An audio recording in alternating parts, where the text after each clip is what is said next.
Hypovolaemic shock name को देखा जाए, hypo means low, volaemic volume से निकला है, लो वॉल्यूम शॉक।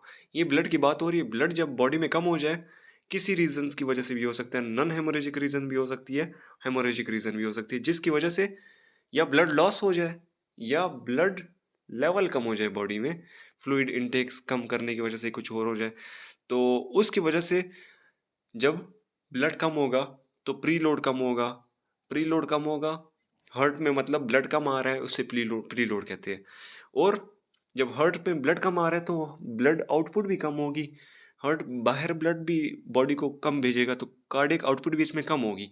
तो हाइपोवोलेमिक शॉक में क्या होगा, पेशेंट शॉक में जा सकता है। जब ब्लड नहीं पहुंचेगा बॉडी को तो पेशेंट शॉक में जा सकता है। इस को कहते हैं हाइपोवॉल्यूमिक शॉक। इसमें क्या होता है, कार्डिक आउटपुट कम हो जाती है और साथ ही साथ जो सिस्टेमिक वेस्कुलर रेजिस्टेंस है वो ज़्यादा हो सकती है। इसमें जो इससे जो प्रीवियस वीडियो हमने देखी थी उसमें टाइप्स ऑफ शॉक भी मैंने बताई थी, और उसमें यही बताया था कि किस वाले में कार्डिक आउटपुट ज़्यादा कम हो जाती है और किस वाले में SVR सिस्टेमिक वेस्कुलर रेजिस्टेंस ज़्यादा और किस में कम हो जाती है। सही हो गया। तो इसमें कार्डिक आउटपुट कम हो जाती है और सिस्टेमिक वेस्कुलर रेजिस्टेंस इंक्रीज हो जाती है। क्यों इंक्रीज हो जाती है? क्योंकि ब्लड में, बॉडी में ब्लड है नहीं, तो वेसल्स कंस्ट्रिक्ट कर देती है ताकि ब्लड जो है, जो वाइटल ऑर्गन्स हैं उनकी तरफ जा सके, हार्ट की तरफ जा सके, ब्रेन की तरफ ज़्यादा जा सके। तो बॉडी अपने लिए कंपेंसेटरी मैकेनिज्म बनाती है। इसी बेसिस पे, कंपेंसेटरी मैकेनिज्म की बेसिस पे, अगर आराम आराम से फ्लूइड लॉस हो रहा है बॉडी से, तो बॉडी कंपेंसेटरी मैकेनिज्म पे काम कर सकती है। लेकिन अगर एकदम से लॉस हो गया, एक्यूट लॉस ऑफ ब्लड हो गया, उसमें क्या होगा, बॉडी एकदम से कंपेंसेशन नहीं कर सकी और एकदम से हायर फेटलिटी रेट है इसमें, मोर्टेलिटी और मोर्बिडिटी रेट इसमें बहुत ज़्यादा हो जाता है। तो इसके अलावा मेडिकल कोमॉर्बिडिटी मॉर्बिडिटी भी बंदे को हो, कार्डियक की और कोई कंडीशन हो, तो उसके लिए कंपेंसेटरी मैकेनिज्म करना मुश्किल है, वो कंपेंसेशन नहीं कर सकता। अगर कम हो जाए ब्लड तो उसके लिए जैसे वैसे कंस्ट्रिक्शन हो गई या हार्ट रेट ज़्यादा कर देना, हार्ट कंट्रेक्टिलिटी ज़्यादा कर देना, ये कंपेंसेटरी मैकेनिज्म हाइपोवॉल्यूमिक शॉक में होते हैं, वो नहीं कर सकेगा। अच्छा, इसकी कॉजेज़, इसकी 4 क्लासेस है। सबसे पहले based on severity of volume loss, जितना वॉल्यूम लॉस होगा उसकी बेसिस पे से 4 में डिवाइड कर सकते हैं क्लासेस में। अगर 10 to 15% ब्लड वॉल्यूम लॉस हो गया है कैटेगरी 1 में, 20 to 30 category 2 class 2, 30 to 40% loss हो गया क्लास 3, एंड 40 से ज़्यादा हो जाए तो उसमें क्लास 4 में डाला जाता है। अच्छा, इसकी कॉजेज़ क्या हो सकती है हाइपोवॉल्यूमिक शॉक की? मैंने बताया, या तो ब्लड लॉस होगा, किसकी वजह से, ट्रॉमा की वजह से, GI ब्लीडिंग की वजह से, गैस्ट्रोइंटेस्टिनल ब्लीडिंग या रेट्रोपेरिटोनियल ब्लीडिंग, बॉडी के अंदर ब्लीडिंग पेरिटोनियम कैविटी में। तो इसकी वजह से, हेमरेज की वजह से सबसे पहले हाइपोवॉल्यूमिक शॉक हो सकती है।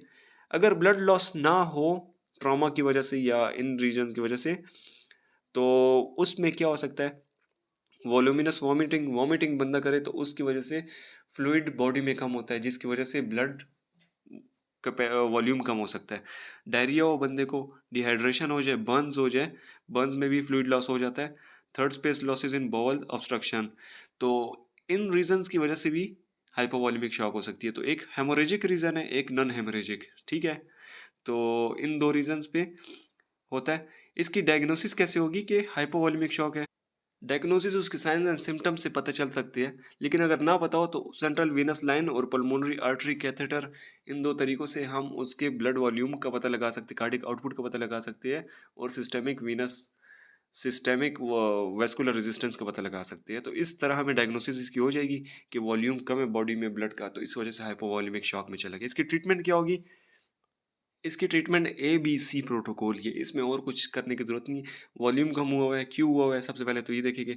सबसे पहले जो है ABC प्रोटोकॉल, सबसे पहले एयरवे और ब्रीथिंग पे काम करें, क्योंकि सेवियर शॉक में चला जाता है तो उसके लिए मुश्किल होता है सांस लेना, तो उसमें इंट्यूबेशन भी फिर करनी पड़ती है कभी कभार। इसके अलावा C जो है सर्कुलेशन, सारा काम उसका है।